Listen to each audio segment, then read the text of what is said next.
This is hollow ground. Unfortunately, there are nearly 19,000 names inscribed on these memorial walls.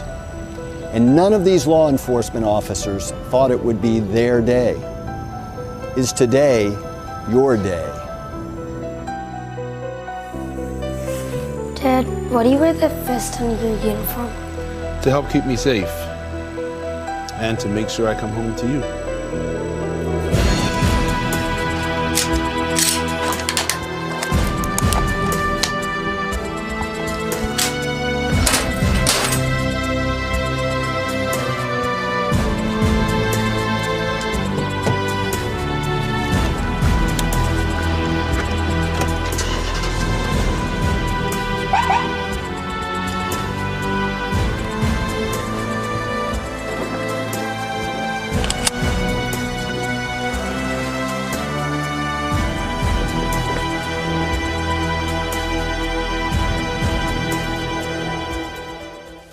You have just witnessed what we as officers go through each and every day to ensure our safety. But what this officer failed to do was use one of the most important pieces of equipment available to us, and that's the seatbelt. Year after year, the #1 cause of death to law enforcement officers in this country is traffic crashes. Unfortunately, too often, we are not wearing our seatbelt. We have stressed the importance of utilizing all the safety equipment available to us. But why would we fail to use one of the most important pieces of safety equipment available, our seatbelt? The most important thing at the end of the day is that we return home safely to our family. Present arms! He was a great officer and friend from the day I met him until the tragic day he was taken from us. On May 7th, our community lost a fine young police officer. At the same time, a woman lost her fiancé. 10 siblings lost their brother. A mother lost her son. And an 8-year-old girl lost her daddy.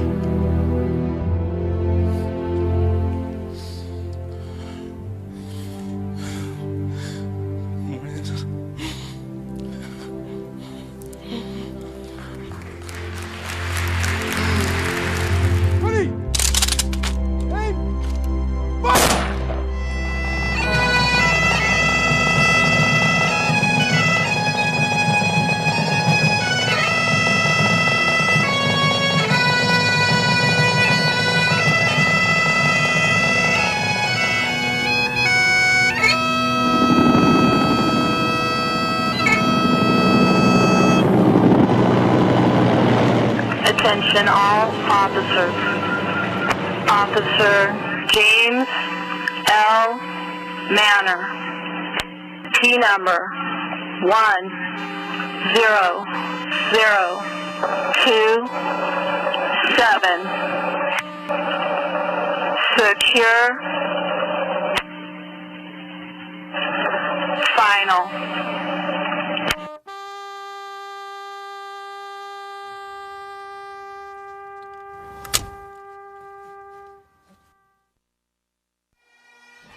Hello, I'm Sheriff Doug Gillespie of the Las Vegas Metropolitan Police Department. I urge you to make safe driving a priority for your agency before tragedy strikes. The fact is, more law enforcement officers are killed in vehicle-related events than from gunfire or assaults. Excessive speed, multitasking while driving, and not wearing seatbelts are killing our fellow police officers. And we must make conscious and concerted efforts to reduce these behaviors among our officers on patrol, just as we do of the public we protect. Ensure that your department has policies to protect its own, and make sure that these policies are being followed and enforced. We owe it to our men and women in uniform, and we owe it to their families.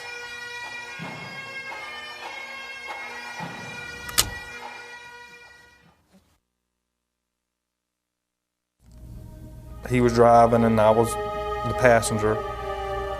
We was driving down the road and I observed the car approaching, and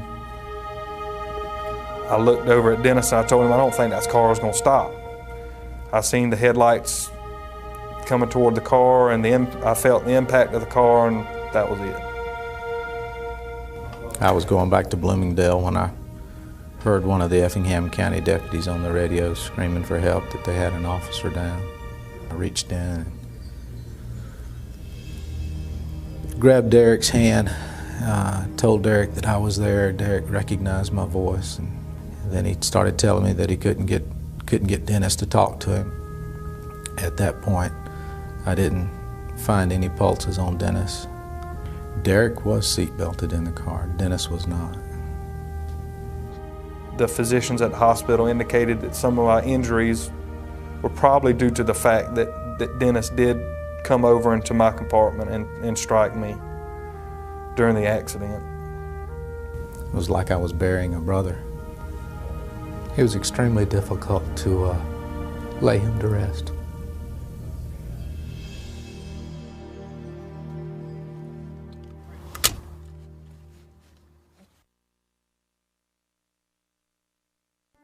I was doing probably 140 kilometers an hour in the 80 kilometer an hour zone. I was driving far too fast. I failed to negotiate the curve in the road. We actually struck a culvert and vaulted the car end over end several times, finally landing on the wheels. Had we not been wearing our seatbelts, both of us would have been killed for sure.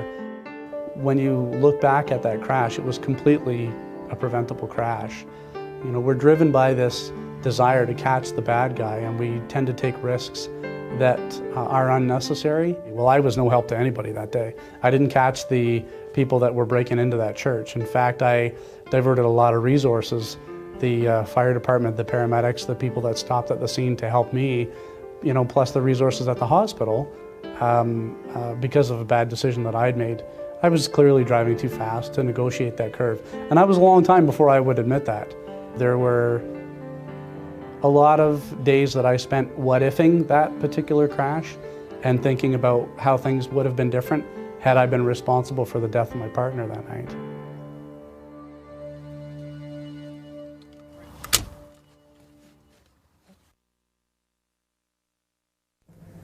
We reach speeds anywhere between 100 and 110 miles an hour.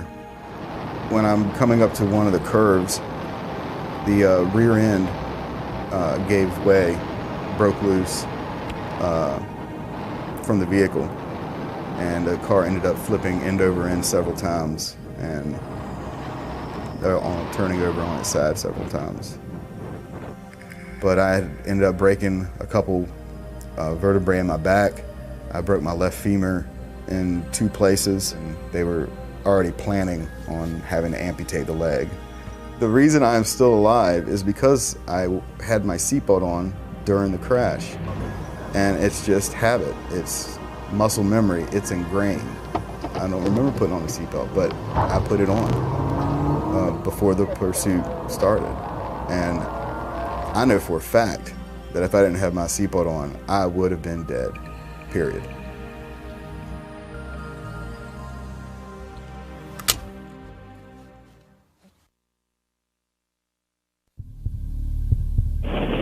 Residents. Hey, it's Eichberger. 444. McClary's involved. He's seriously hurt. Oh my God. Yeah, get flight really fast. Yes, I already called them. Please call him back. McLaren. McClary, 8515. He rolled his vehicle. I've got about, I think, 5 people dead, and Kevin McClary seriously hurt, trapped in the vehicle. Okay. I will let you know. We're out here by the test site. By the test site. Okay. Yes, please hurry. As he left the northbound lanes and went into southbound lanes and went head-on into oncoming traffic, I apparently swerved to miss that accident and went off the road at 95 miles an hour, end over end, rolling, flipping. What saved my life, what kept me in that vehicle, was my seatbelt.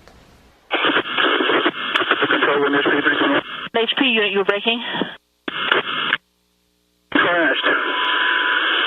Roll medical, send flight. wearing my seatbelt has allowed my life to continue from the 13th to the 14th till this present day, to be able to enjoy all of those things that are very important to me and my family. You learn to take your belt off, just like you learn to pull your weapon, just like you learn to handcuff. It's something that needs to be practiced. So you create those scenarios in your mind and you practice knowing where that seat belt and the clasp is and taking it off when it's emergency. You know, what more needs to be said? The officers can make all sorts of excuses, but at the end of the day, they're excuses.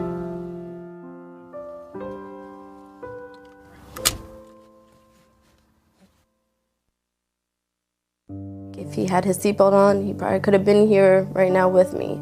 For my 16th candle, this goes out to my number one man in my life, who was always there for me.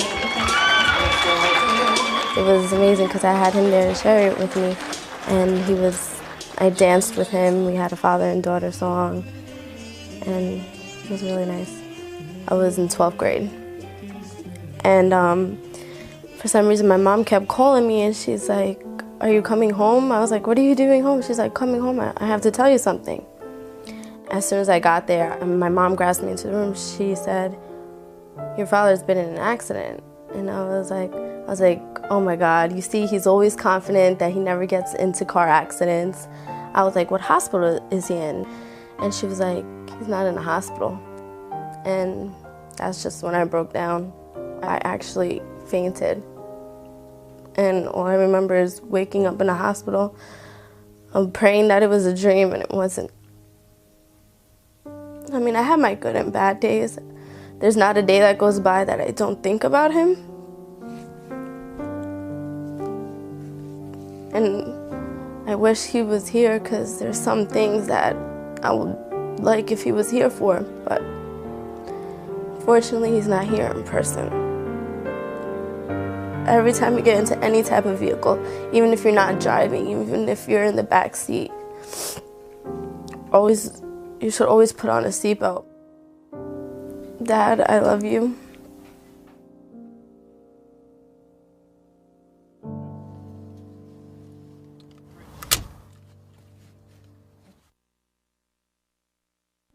Everett knew always that he was going to be a police officer. That's all he ever wanted to do. I never called.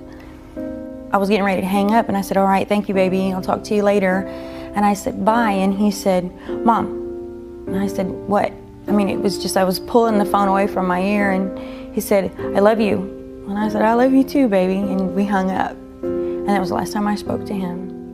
The main factors of the accident were the speed of the vehicle at approximately 106 miles an hour. And due to the fact that Officer Dennis was not wearing a safety belt, he was ejected and landed back in the roadway and was killed as a result of that wreck. Every single day there's a void. I mean, there is just this huge void. Everybody says the same thing, well, life goes on and time will make this better. That's crap, in my opinion. There's nothing that's ever gonna make him losing his life any better, you know? I'll never get to hold his babies. I'll never be a grandmother to his children. But you just don't realize, you don't know when the last time is. You don't know when. I just hope that whatever police officer sees this knows that the decisions that they make not just affect their own lives, but affect their families and everyone around them. I used to have a son that was a police officer. I used to. And he was a great police officer. He was a good man, but he's not here anymore.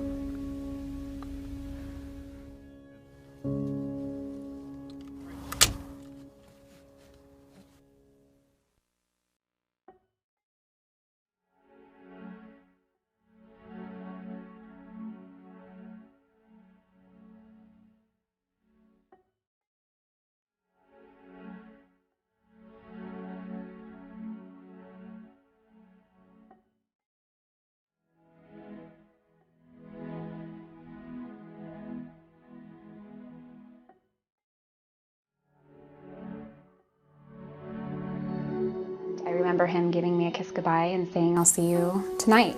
And it was just another day.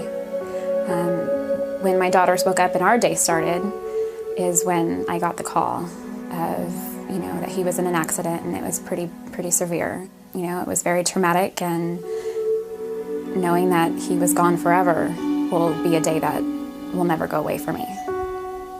He always wore a seatbelt off duty. Just when he got in that patrol car, he just felt that it was easier for him to get to a call and jump out of the car faster rather than getting to a call having to take off the seatbelt. After he died, my whole life was completely flipped upside down. And in a matter of 2 seconds, Brad was killed in 2 seconds.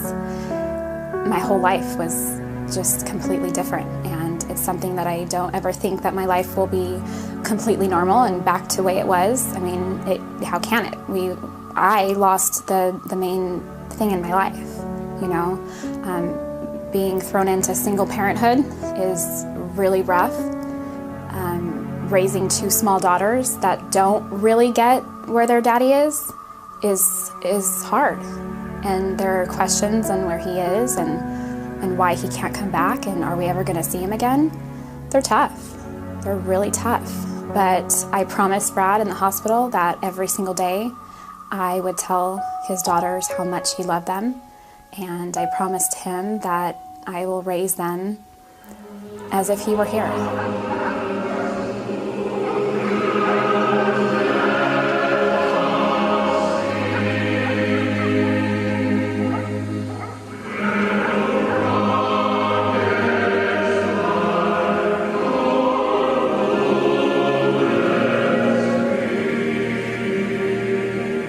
Every single day has been hard, and I keep telling myself that I can't miss him more, but every day I wake up and I miss him more and more.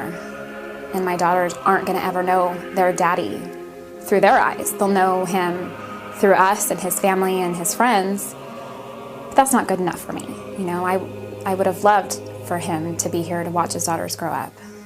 Call Richmond units, please keep our channel 1 clear and open for 1 full minute so we can have 1 minute of silence to honor our canine officer, Brad Moody. The time will start now. It's 02:46. Continuing, it's now 02:47. Our minute has passed. Resume traffic as normal. And God bless Brad.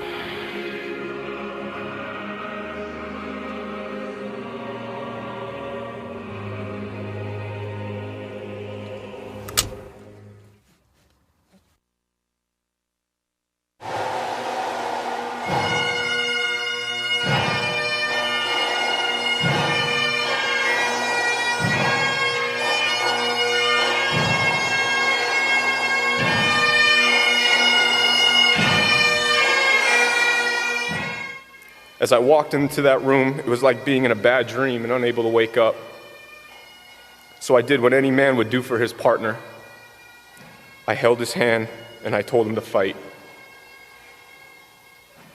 At 1:31 a.m. on October 8th, my brother took his final breath.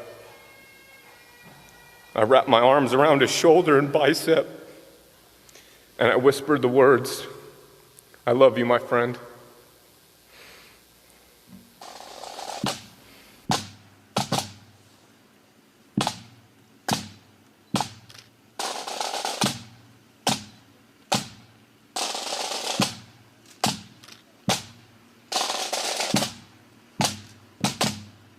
He loved being a police officer. That's the essence of who he was. I accepted the fact that he would need to drive fast at times, but I never thought that would end his life, not in a million years, not in a million years.